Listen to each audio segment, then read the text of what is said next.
Assalamualaikum warahmatullahi wabarakatuh. Innal hamdalillah nahmaduhu wa nasta'inuhu wa nastaghfiruh wa na'udzu billahi min shururi anfusina wa min sayyiati a'malina. Man yahdihillahu fala mudilla lahu wa man yudlil fala hadiya lahu. Asyhadu an la ilaha illallah wahdahu la syarika lah wa asyhadu anna Muhammadan abduhu wa rasuluhu la nabiyya ba'dah, amma ba'd. Ikhwati fillah rahimani wa rahimakumullah. Kaifa halukum? Kembali kita berjumpa di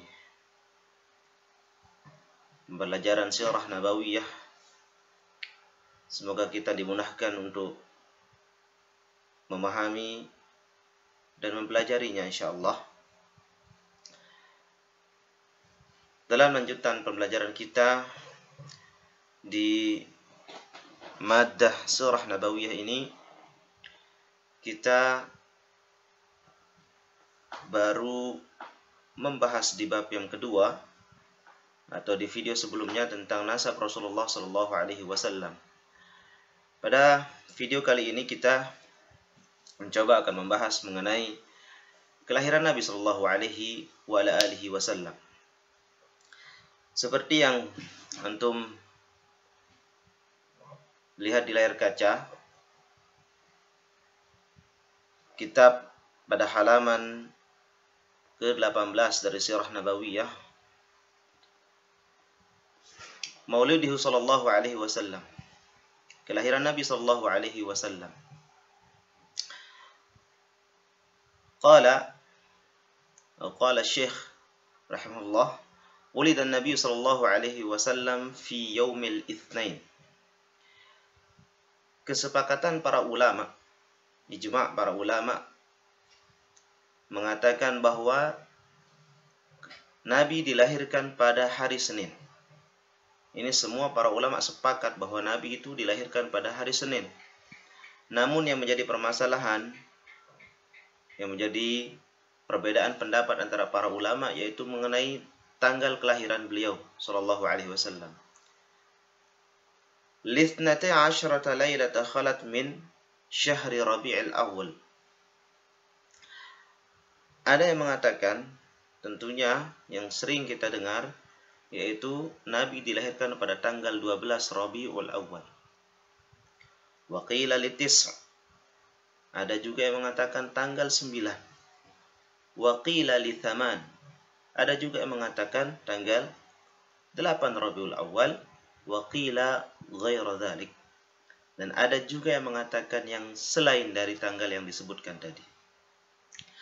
Namun yang menjadi pendapat yang paling kuat menurut ahli sejarah, dan salah satu pendapat yang paling kuat itu adalah pendapat dari Syekh Muhammad Sulaiman Al-Mansurfuri, yang mengatakan bahwa tanggal lahir Nabi sallallahu alaihi wasallam yaitu jatuh pada tanggal 9. Jadi hari Senin jatuh pada tanggal 9 Rabiul Awal.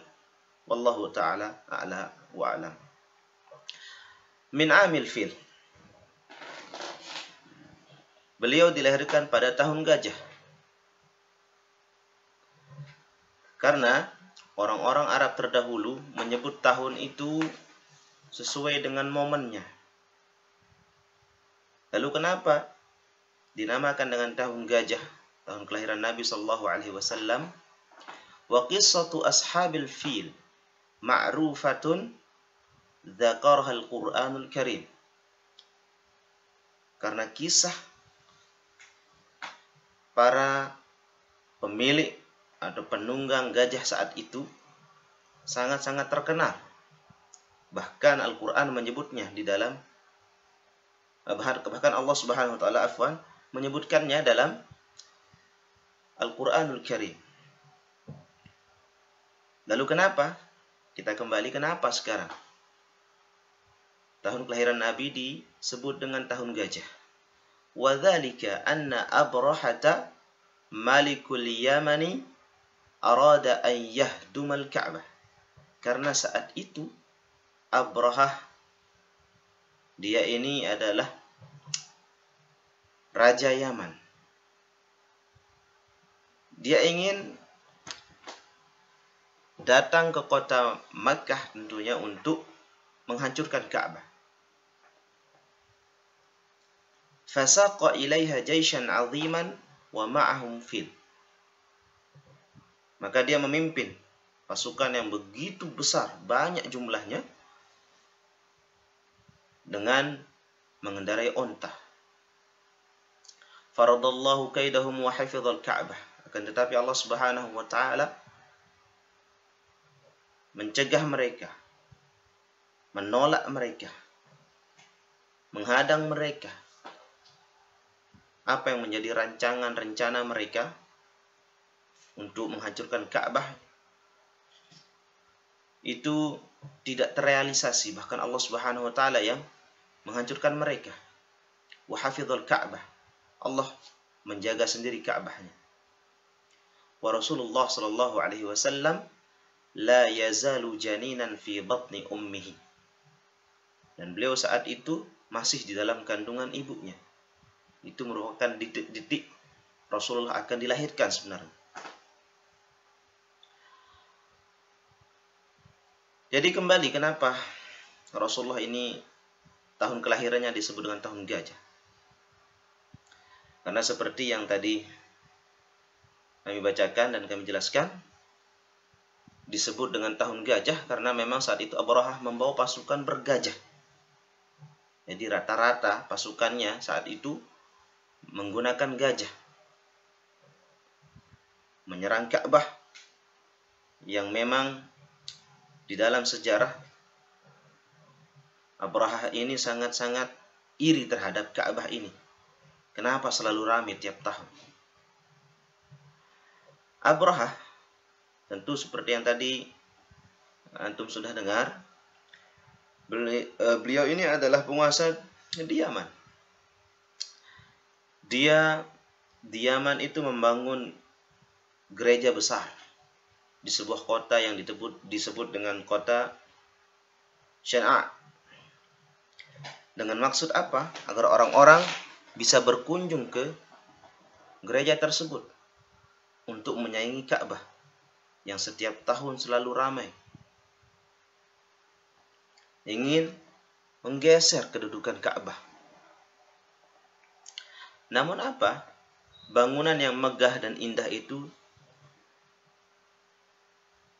dengan niat yang memang untuk menggeser kedudukan Ka'bah supaya sepi, justru bangunan yang dibangun semegah dan indah itu tidak kunjung ramai, bahkan selalu sepi. Orang-orang tetap mengunjungi Ka'bah karena memang historisnya Ka'bah itu dibangun oleh Nabi Ibrahim.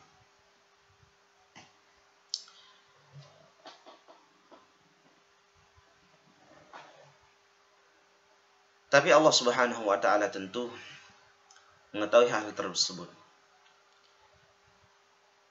Allah lah yang menjaga Ka'bah dan menghancurkan pasukan bergajah yang dipimpin oleh Abrahah dengan mengirimkan burung-burung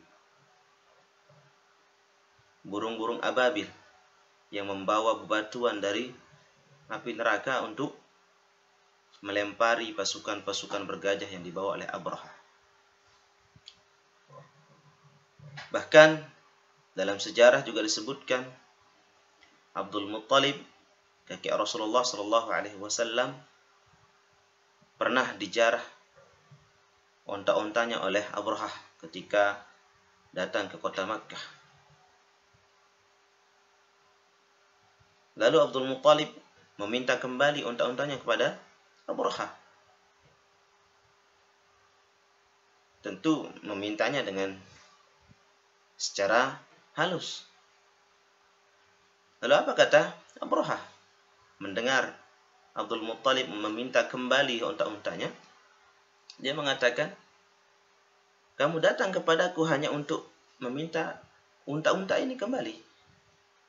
Lalu bagaimana dengan niatku untuk menghancurkan Ka'bah? Lalu apa jawaban Abdul Muttalib? Unta-unta ini milikku, maka saya berhak memintanya kembali. Tetapi Ka'bah itu milik Allah Subhanahu wa ta'ala. Maka Allah lah yang akan menjaga Ka'bah tersebut. Subhanallah. Begitulah jawaban Abdul Muttalib. Sehingga membuat Abraha terperangah mendengar jawaban dari Abdul Muttalib. Taib. Wa Rasulullah sallallahu alaihi wasallam la yazalu janinan fi batni ummihi allati ra'at hina wada'athu nuran kharaja minha adha'at minhu qusur Busra min ardi Syam. Dan saat itu memang Rasulullah masih berada dalam rahim ibunya, yang sebentar lagi atau detik-detik akan dilahirkan. Bahkan ketika beliau sudah dilahirkan, ibunya melihat cahaya keluar mengikuti kelahiran Nabi Shallallahu Alaihi Wasallam, yang cahaya itu menerangi kota-kota yang ada di Syam. Maksudnya apa? Maksudnya adalah tentu peristiwa ini mengisyaratkan bahwa kelak agama Islam, agama yang dibawa Nabi Muhammad SAW akan sampai ke Syam, yang saat itu masih di bawah kekuasaan Romawi.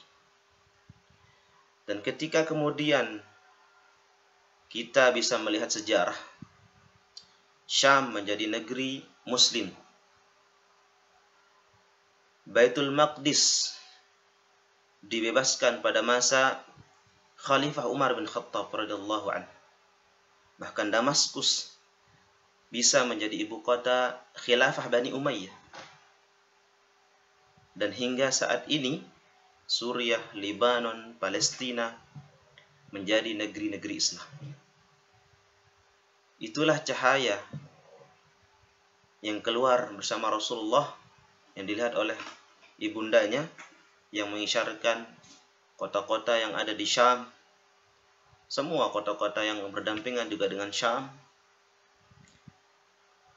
akan menjadi negara-negara yang dipenuhi oleh Islam. Subhanallah. Rencana Allah memang sangat indah. Rasulullah dari sejak lahirnya sudah memberikan isyarat bagi dunia, bagi kita semua. Islam sudah lahir bersama Rasulullah sallallahu alaihi wasallam. Maka Islam menjadi agama yang harus dan tetap kita jaga, kita tularkan kepada orang-orang yang memang belum mengenal Islam. Bahkan orang-orang yang sudah mengenal Islam, bagaimana caranya kita mendoakan mereka supaya mereka mendapatkan hidayah, tetap kuat dan istiqamah dalam memeluk agama yang dibawa oleh Rasulullah sallallahu alaihi wasallam. Hadza wallahu taala a'lam, wa akhiru da'wana alhamdulillahi rabbil alamin. Subhanakallahumma wa bihamdik, asyhadu an la ilaha illa anta, astaghfiruka wa atubu ilaik. Tsumma assalamu alaikum warahmatullahi wabarakatuh.